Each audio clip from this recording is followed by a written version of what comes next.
stability.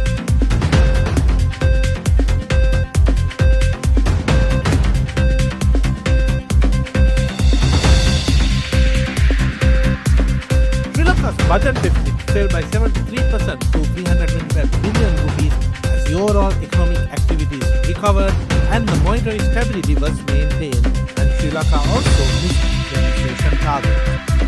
Revenues grew by 35.5% to 4,945 billion rupees.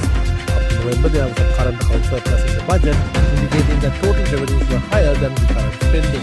Tax revenues grew 36.8% to 4,611 billion rupees.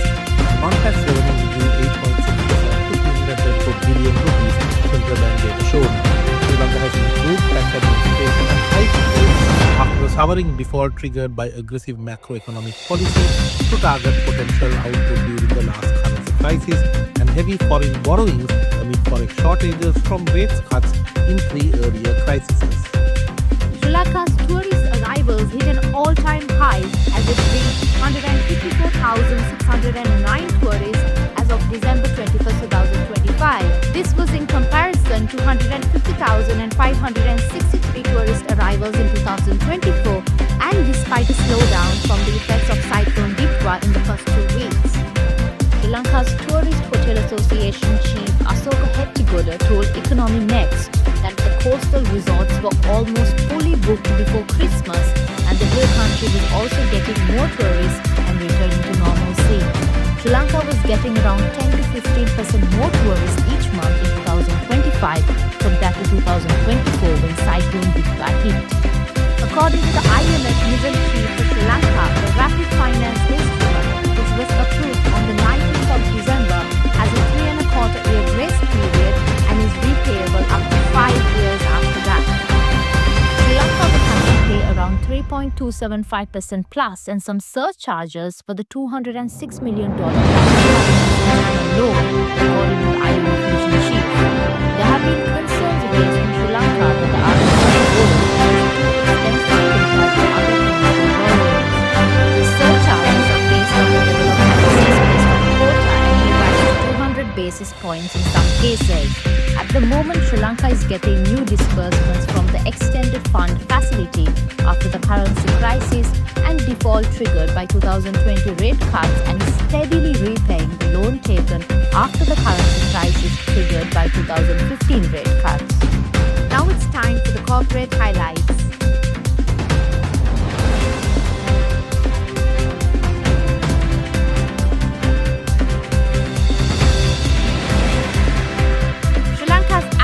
Industry has delivered a robust performance for the first 11 months of 2025, with the cumulative exports reaching $4,571.99 million, which is an increase by 5.42% over the same period last year. Sri Lanka's total apparel exports for November 2025 reached $367.6 million, representing a slight decrease of 1.96% compared to $374.94 million in November 2024. The monthly performance showed mixed results across key markets. For the US market, $152.32 million, which was up by 5.79% from $143.98 million.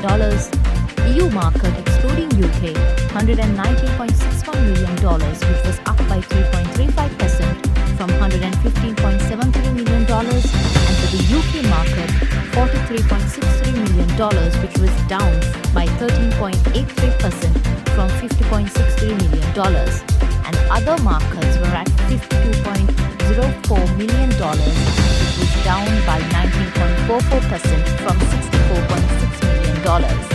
Despite the November softness, cumulative apparel exports for the 11-month period from January to November 2025 demonstrate solid growth, reaching $4,571.99 million, a 5.42% increase over the corresponding period in 2024, valued at $4,336.84 million. Lanka Realty Investments PLC announced the commissioning of a 200 million rupee investment for the country's largest outdoor LED display at its property in Unity Plaza. The high-capacity triple-faced outdoor LED display at Unity Plaza and its related peripherals is projected to cost between rupees 175 million and 200 million rupees. The Board of Directors of On-Ally Holdings PLC expects the installation to materially improve advertising potential and contribute positively to the subsidiary's future profitability, subject to prevailing market conditions. Based on management projections, the investment is expected to generate approximately rupees 150 million in additional annual revenue. Here is Tharindu with the ESG update of the week.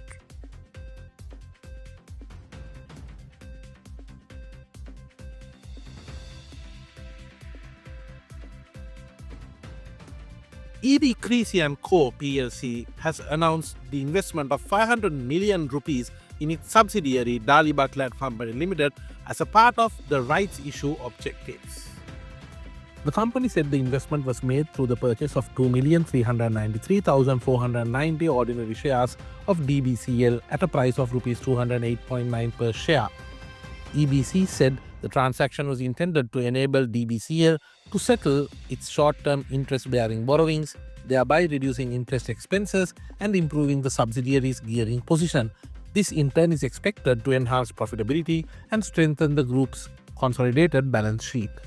The European Union will introduce strict import controls for plastics as it wants to help the European plants, the recycling plants, in order to compete with cheaper imports.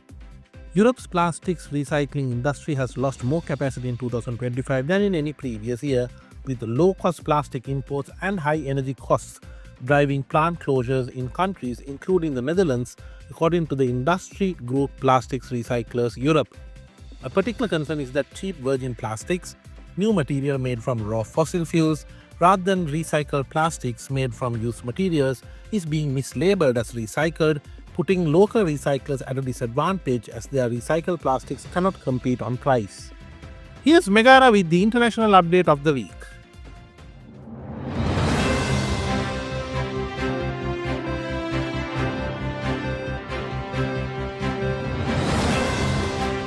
Gold and silver prices surged, and some base metals also showed signs of moving as the market responded to Federal Reserve rate cuts and the halting of deflationary policy.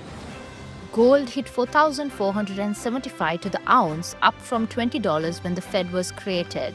The Fed, through so-called full employment policies, broke the gold standards in 1971, improved policy in the 1980s and 1990s, but started to print money from 2001 after macroeconomists called for deflation. The Fed is now operating a so-called abundant reserve regime involving a flow system as well as open market operations, and it has little control over reserve money as soon as quantity tightening is halted. Gold has risen from around 4,100 to 4,450 to 4,475 levels over the past 30 days. Silver has risen to around $72 from $69. We wish you a happy, successful, and a profitable 2026.